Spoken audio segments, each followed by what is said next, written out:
पूजा पाठ में।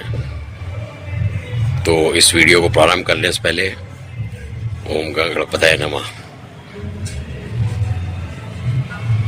गणेश जी की कृपा सदैव बनी रहे सब पर, सब लोग स्वस्थ रहें और आनंदित रहें।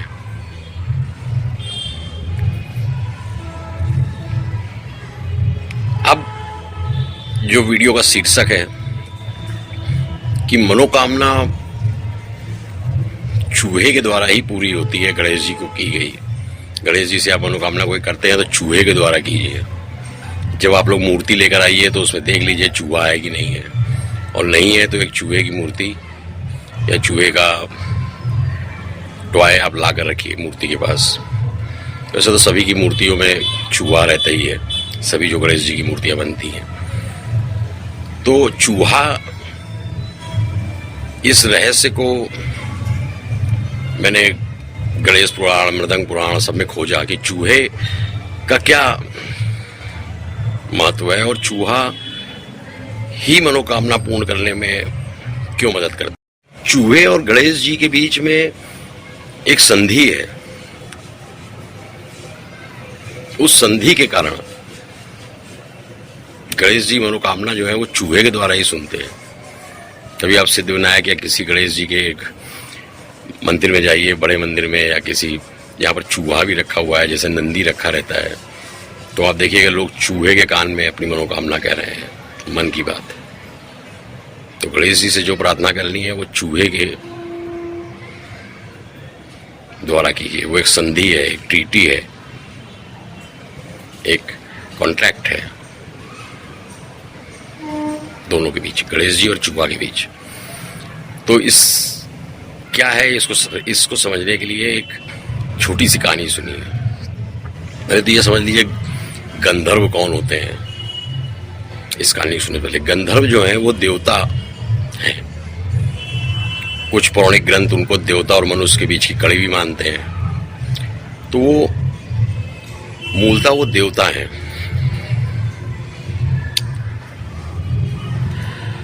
और संगीत, नृत्य, ये सब के कार्यों में लगे रहते हैं, मनोरंजन के। उन्हें देवताओं के बराबर ही शक्ति होती है। पुष्पदंत नाम के गंधर्वों के राजा हैं, और गंधर्व कभी भी पृथ्वी पे भी आ सकते हैं और स्वर्ग में तो रहते ही रहते हैं। तो इस कहानी में भी एक गंधर्व है, कौच नाम का। कौच नाम का गंधर्व एक बार इंद्र की सभा में स्वर्ग में बैठा हुआ था और साथ में हंसी ठिठोली और मजाक सब कर रहा था। और भी जो दरबार में थे इंद्र के, उन सबको उससे थोड़ा प्रॉब्लम हो रही थी, समस्या हो रही थी। हंसी मजाक कर रहा है, व्यंग सुना रहा है। और लेकिन कौच नाम का जो गंधर्व था, उसका काम ही था मनोरंजन करना। इसलिए उसे कोई बोल नहीं रहा था, क्योंकि इसकी तो आदत ही है। मतलब एक टाइप का विदूषक या कॉमेडी करने वाला, बहुत से होते हैं ना कॉमेडी एक्टर्स, तो वो कॉमेडी करने वाला है, पर उसमें शक्तियां देवताओं की थी। गंधर्व था वो कौच। अब ये सब करते करते उसका जो पांव था वो वामदेव के ऊपर पड़ गया, ऋषि वाम। अब वो क्रोधित हो गए और उन्होंने उसको श्राप दे दिया कि तू जो उछल रहा है, उछल के कूद के नृत्य कर रहा है, अब तो चूहा बन जा, चूहे की तरह उछलेगा तू और घूमेगा। अब वामदेव का श्राप था, वो चूहा बन गए कौच, गंधर्व कौच। क्रोधित थे, क्या करें। इंद्र ने भी उनकी मदद नहीं की, क्योंकि वो पहले से ही दरबार की गरिमा को गिरा रहा था। तो वो चूहा, इंद्र ने भी मदद नहीं की। वो चूहा बनकर पराशर ऋषि के आश्रम में पहुंचे। वहां उन्होंने खूब उत्पात मचाया, सारे कपड़े कुतर डाले, सब अन्न वन्न सब खा डाला, सारे मिट्टी के पात्र तोड़ दिए।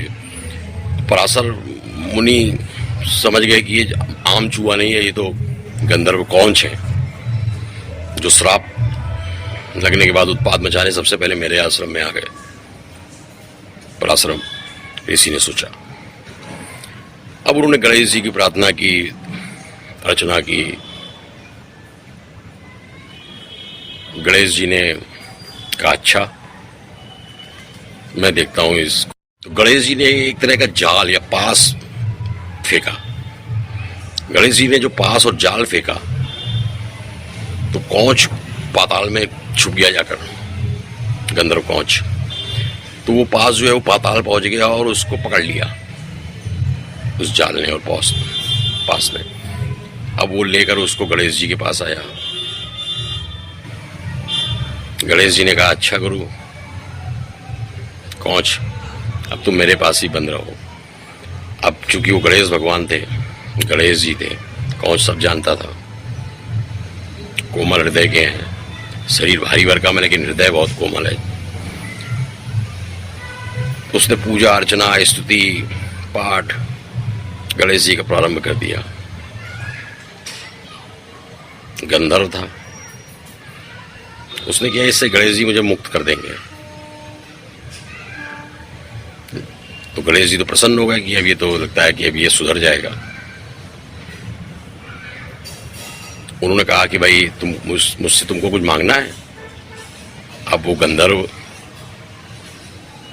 थोड़ा सा नटखट, उसने कहा आप मुझे क्या दोगे, पहले तो आप मुक्त करो फिर मैं बताऊं। उन्होंने पास से मुक्त किया, फिर कहता आप मुझे क्या दोगे, मैं आपको दूंगा, आप मुझसे मांग लो। गणेश जी जान गए इससे तर्क करना, वैसे तो मैं बुद्धि का देवता हूं पर इससे तर्क करना उचित नहीं होगा। अब उसने कहा मैं आपको उठाना चाहता हूं और उठा के चलना चाहता हूं। तो गणेश जी ने कहा तुम चूहा हो, तुम मेरा भारी भरकम शरीर कैसे उठाओगे। उसने कहा नहीं यही वरदान दे दीजिए। और अब तो फिर गणेश भगवान ने गणेश जी ने अपना शरीर ऐसा हल्का कर लिया कि वो उस चूहे के ऊपर वो बैठ गए और फिर धीरे धीरे धीरे अपने शरीर को भारी करने लगे। अब वो कौच दबने लग गया, फिर से रोने गिड़गिड़ाने लगा कि अरे मैं तो दबा जा रहा हूं, मैं हार गया, अब आप से मैं हार गया, मैंने आपसे मांगा तो आपने पूरा किया, अब आप मुझसे मांग लीजिए। तो गणेश जी ने कहा ठीक है, अब तुम मेरी सवारी बनकर रहोगे, जहां मैं जाऊंगा वहां जाओगे और तुम मेरे दूत की तरह, मैं तुम्हारे द्वारा हर संदेश प्राप्त करूंगा। तो इस प्रकार का साझेदारी, और आप जानते ही हैं एक सारथी की भूमिका बहुत अहम होती है, एक सवारी की भूमिका। तो चूहा गणेश जी का सारथी और साथ में सवारी है। जब महाभारत का युद्ध हो रहा था तो अर्जुन के श्री कृष्ण बने थे सारथी। तो गणेश जी से आपको अगर मनोकामना अपनी पूर्ण करानी है तो आपको चूहे के कान में कहना होगा, ये गुप्त रहस्य है। और जो मैंने ये कहानी सुनाई कौच गंधर्व की, इससे ये पता चला आप लोगों को कि चूहा क्यों सवारी, कैसे सवारी बना। अब कुछ पाठ भी मिलते हैं इस कौच गंधर्व की कहानी से कि हमको किसी दुर्बल को नहीं सताना चाहिए, किसी कमजोर को, चूहे के रूप में भी हो, वो छोटा सा हो। देखिए गणेश जी ने उस पर कृपा की कि नहीं कृपा की चूहे पर, तो ऐसे ही आपको भी छोटे और दुर्बल कोई दिखे मेरे जैसे तो उस पर कृपा बनाए रखनी चाहिए।